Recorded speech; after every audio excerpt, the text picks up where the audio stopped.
Ms Benham. Thank you, Chair. Evening again, Minister. Evening. We're referencing the State Budget Department Performance Statement, Families, Fairness and Housing. It's page 51, even though my papers say page 46, but it's page 51. And there is... The figures say that there is a reduction of $1.1 million in overall funding for the LGBTIQA+ programs. Why has the government chosen to reduce overall funding? Yeah, thanks very much for your question. And I think that there should be an acknowledgement of the fact that we have invested more than any other government in our rainbow communities, and we have done more than any other government to support the LGBTIQA+ community. And that includes the Office of Minister for Equality, as well as the LGBTIQA+ Communities Commissioner. Now, what you're talking to is some funding that was lapsing, which talks to, well, it's funding that has been around the money that was to be spent on the, I'm so sorry, my brain's just gone blank. The advertising. The unsaid. Thank you. The unsaid says a lot, advertising, sorry, campaign, where we're seeing different ways that we can actually put money out and get the message out there. There is also the successful completion of a number of our government commitments, and that included an evaluation of the Q Hub program, which we're continuing to fund in this budget. And it is an extraordinary program, the Q Hub program. It's based in both Geelong and Ballarat.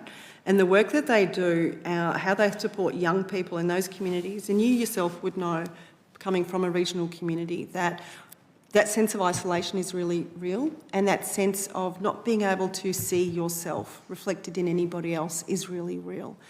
And so we have kids coming to Geelong and to Ballarat to feel that connection, to feel that they belong, and to feel that they can be supported.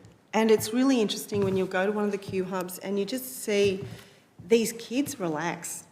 You see that they know that they can be themselves and that they're supported to be themselves. But what's also important about the Q Hubs is the work that parents do in engaging with the Q Hubs too. Like these parents who really just want the best for their kids, and they are equipped, they're supported by those amazing staff at the Q Hubs to help them support their kids, but also help these parents as they work through what life means for them and for their kids. Mm. So are there any other specific services or initiatives that are going to be affected by the $1.1 million budget cut? No, that's the main. Are there plans then to possibly expand the Q Hub or the Transgender Diverse Peer Support Program? And how would we be able to do that given the current budget cut? What's the plan? Well, there is money in this budget. There's $1 million in this budget to continue the Q Hubs and another $0.5 million to continue the peer program. So this is a pilot that has had the evaluation, and as we work through the evaluation, this is something for future budgets to consider. But from what I have seen of what the work that Q Hub do and the peer support program, they're very good programs. Mm. So as far as regional support goes for LGBTIQA communities beyond the Q Hubs in Ballarat and Geelong, what specific initiatives or going on budget paper 3 and service delivery in the 25-26 budget, what other initiatives are directed towards supporting these communities in further reaching regional areas such as Mildura, Swan Hill, Echuca, for example? Yeah, no, thank you for your question. And it's a good one. And I think that I'm happy to keep having a conversation with you too about the needs for your regional community, because I know, how isolated you can be in Mildura. Like, it's not easy to jump on the bus. No. And there's no train. Right. And the plane's expensive. And the plane's expensive. So being able to keep that conversation going, I'm absolutely live to, and I really want to thank you for being able to do that, to be open to that.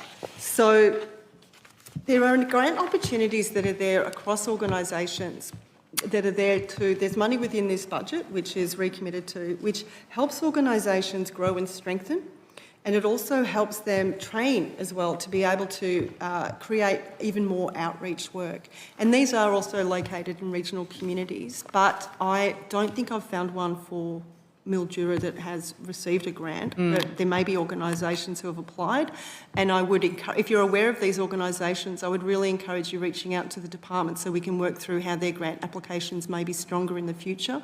There are grant rounds out at the moment though, and so I would encourage them to apply if they haven't already. I think there's another week to go. The current one has just closed. It's just closed. There'll be another grant around our Pride Event Festival Fund, which will be opening in July of the new fund. Yeah, let's bring Mardi Gras to Mildura. Yes, that'd be do you reckon? fantastic. Keep me in the loop with that one. I will, but these sector grants are really important, and it's really interesting how what it does is create platforms through the funding.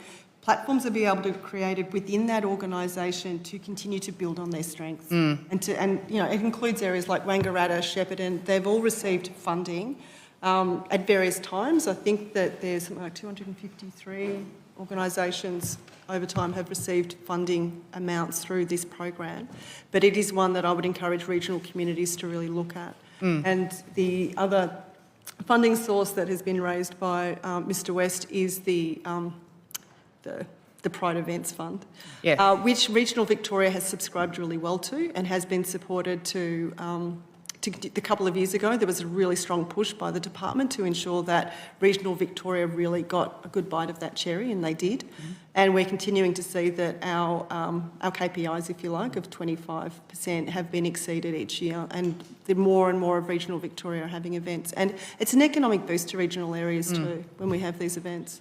That's a good segue actually to my next question. Can you provide details on the performance measures or the KPIs that you use to assess the effectiveness of the LGBTIQA equality programs? Yeah, it depends on the program as to the measure. So it can be things like engagement, it can be things around what it is meant for people when they've completed a program, but also when it's things like investing in these organisations, who they've been able to outreach, what kind of things they've been able to achieve, whether it's through the training opportunities, whether it's being able to deliver a wider service range, whether it's being able to go out more into communities and deliver things. So, for example, there's the bus that is going out from Transcend, that Affirmation Station. I think that that'll be a really interesting thing to watch, and you know there'll be a variety of measures that will be able to be applied to that. And level of engagement is a really significant one, because we know that within the queer community there is a fear around engaging because you don't know what you're going to encounter. So a marker of success absolutely is levels of engagement.